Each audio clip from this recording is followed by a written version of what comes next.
Welcome to Prepper Nation. I am John. Happy evening. What is it? Tuesday? Happy Tuesday evening.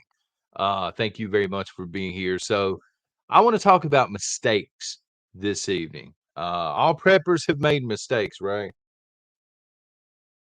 I've made a bunch.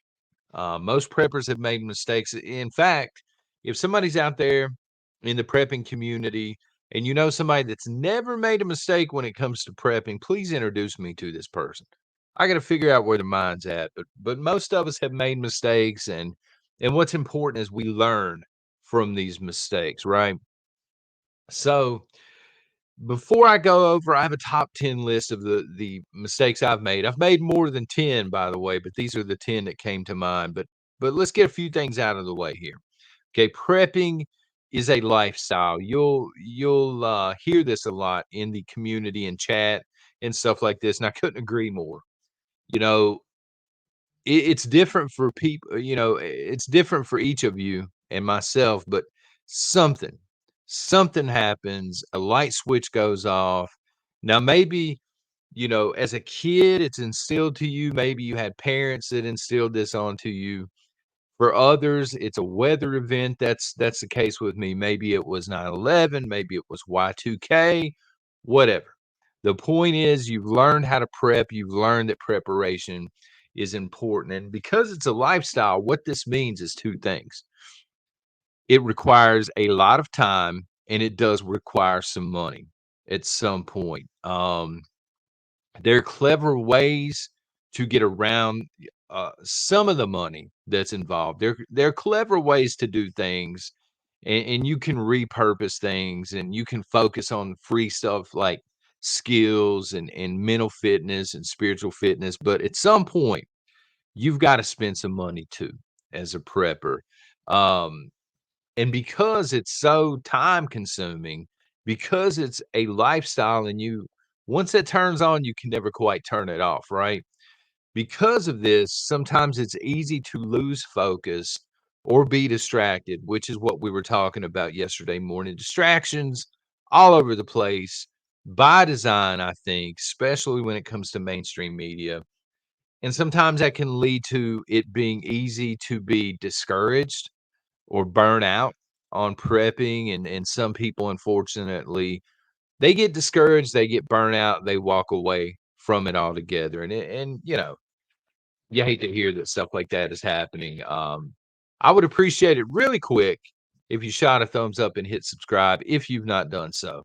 If you have, thank you very much for doing that and helping the channel out. So, without further ado, 10 mistakes that I've personally made when it comes to prepping. Number one, and this isn't in no particular order. I spent out of the gates. I spent way too much money, and I put way too much focus on expensive gear, stuff that I really, really didn't need. You know what I mean? And what I've come to find out, it's weird. I'm also a firm believer in you get what you pay for, right? Usually. So what I had to do is I had to find that sweet spot somewhere in the middle. I'll give you an example. You buy Dollar Tree duct tape, you're going to get Dollar Tree duct tape. Okay, it's going to serve a purpose, but it's not going to be good as the duct tape brand, which is in the middle. But then there are other tapes out there that cost way, way more than duct tape.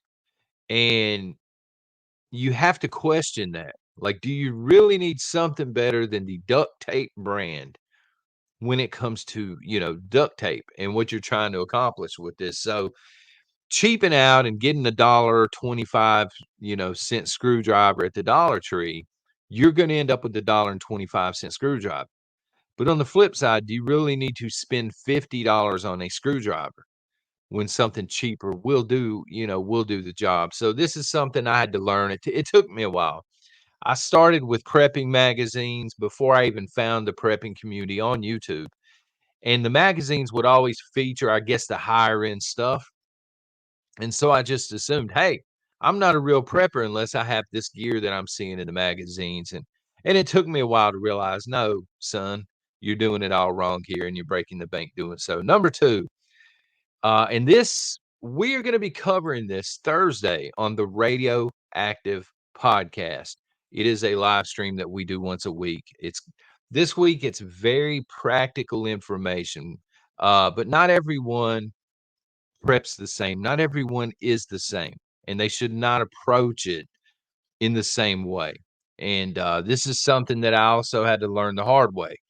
I graduated from magazines to the YouTube community, right? And there were a few big channels that I started watching, and they kind of had this attitude. I don't know if they did this on purpose or not, and maybe channels still do this. I don't know, but they kind of had this attitude like you need to do it my way. Otherwise, you're not really doing it. You're not really a prepper if you're not doing it my way and using the kind of gear that I have and do it. It took me a while to figure out no what's happening in Florida is going to look wildly different than Alaska. It's going to look wildly different than Texas. It's going to look a lot different in downtown Brooklyn. Took me a while to figure out they're different types of preppers, and you got to find your own way. You've got to find what works best for you. And just because you're not doing it like someone else does not mean you're not a prepper. As long as you're taking care of business, you're taking care of business. But again, if that's a topic that's interesting to you, see you on Thursday in the live chat. Number three, should have started preserving sooner. Um, we started with canned food and then we got into survival food and we were buying. We we didn't start gardening early enough and we didn't start canning early enough. I was dehydrating a little bit here and there, but honestly, there for a while I wasn't dehydrating enough. Like it was I was spending 2 days and it was just enough, like, if I went camping overnight or something, it was not enough to sustain long term, and we started especially with the canning, we started to take that a lot more seriously a couple of years back, and we still have lots of canned food in there from a couple of years ago. Number 4, insufficient water storage. Here is the reality. I'm not gonna get up here and tell you, "You need X amount of water." Here's the reality.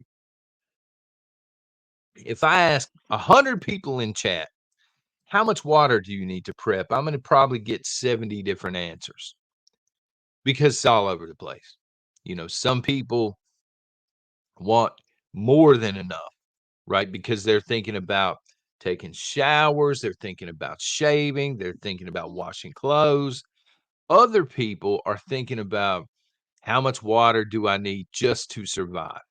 So it is all over the place, but for the longest time, I was going with, like, the bare minimum, probably 2 or 3 gallons per person per day, and it took a while because that's a lot of water, believe it or not, when you're keeping it on hand. You keeping a couple of weeks' worth in a closet, it looks like a massive amount of water, but a few times of the power going out, you realize, "Oh, that's not a lot of water," and so we started getting more serious with water storage and stuff outdoors and stacking more bottled water and jugged water and the Primo water and stuff. So again with the sweet spot, you've got to find the sweet spot. You've got to take into account pets as well, but how many people do you have in your family? Are you relying on beans and rice primarily in survival food? Because all of that stuff takes an insane amount of water from your supply. You know, how many dishes are you going to be washing, or have you stacked a lot of paper, plates, and bowls and stuff? You have to factor all that in when you're doing the water.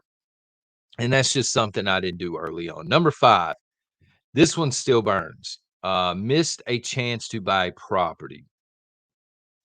So prior to the 19, there I had my eye on a property and it was around $6,000. Now this was property that was not flat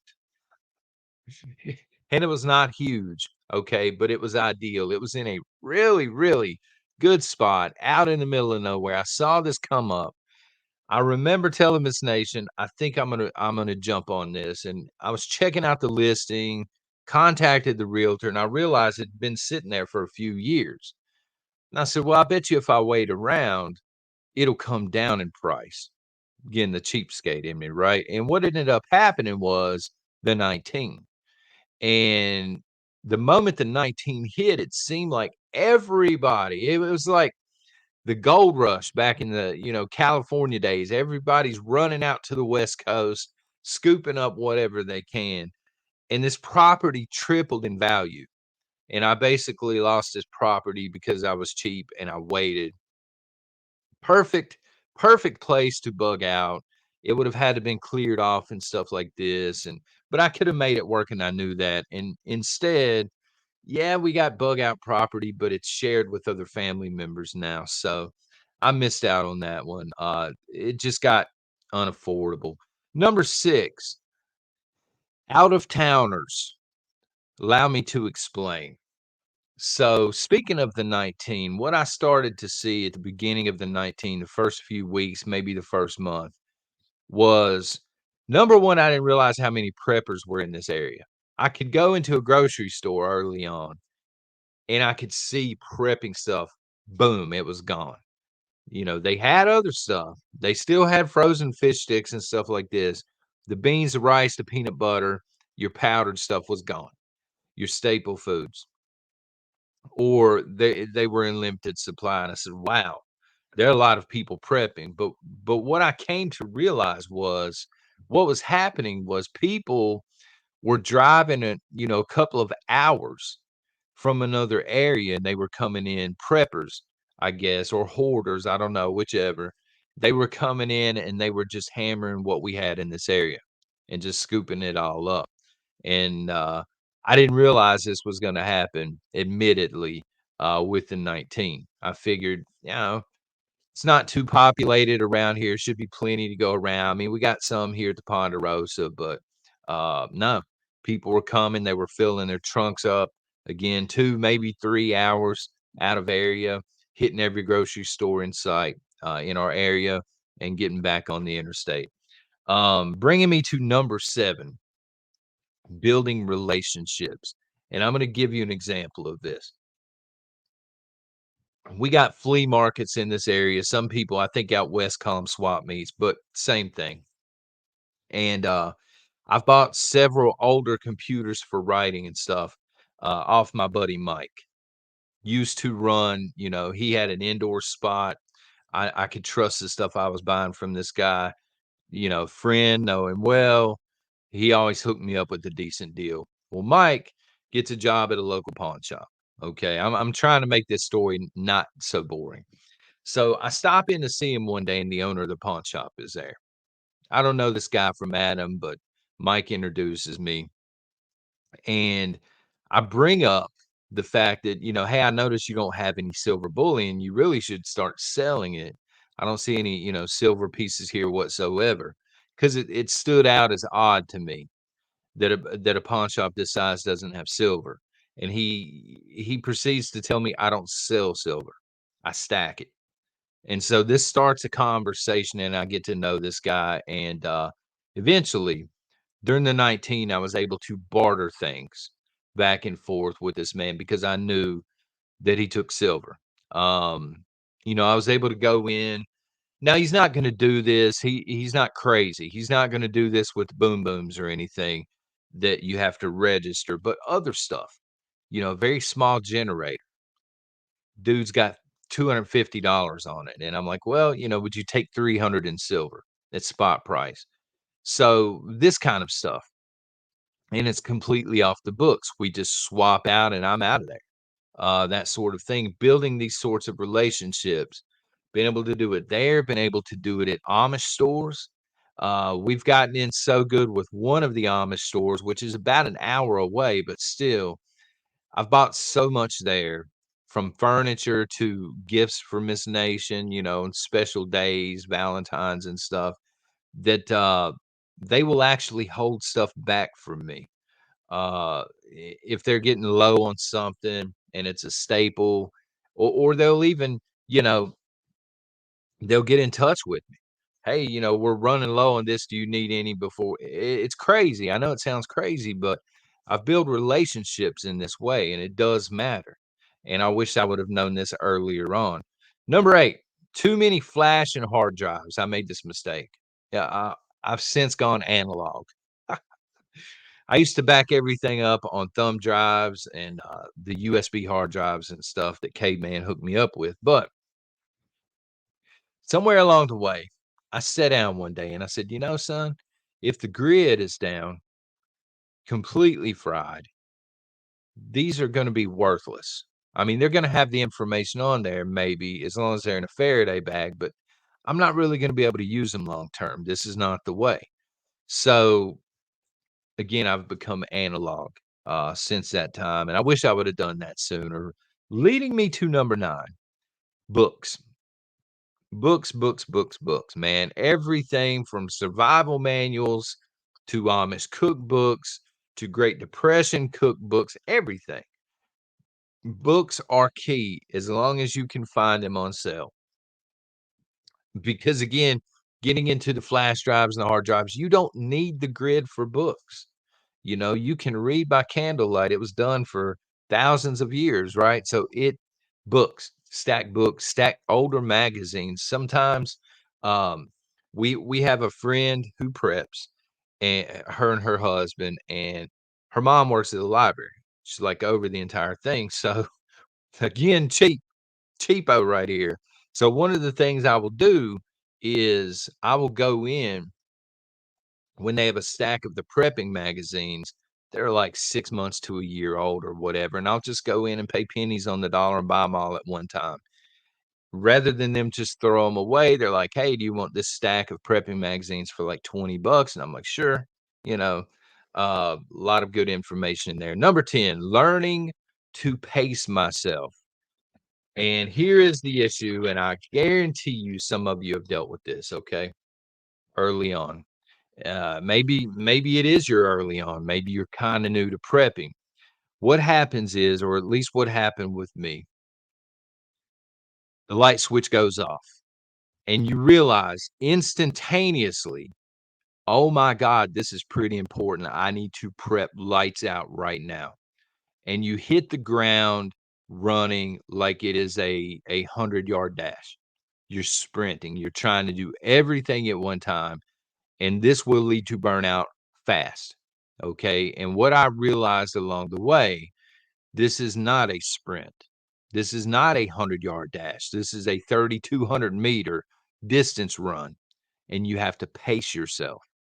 You have to keep going. You don't want to be walking. You don't want to quit, but you can't sprint the entire time because you will burn out, or you will run out of money, or you will become unfocused, or whatever the case may be. You have to hit it. Uh, it has to be long and continuous. Um, so anyway, those are mistakes that I've made as a prepper. But again, everybody is different. So I cannot wait to hear some of the mistakes y'all have made down in the comments. Y'all take care and God bless.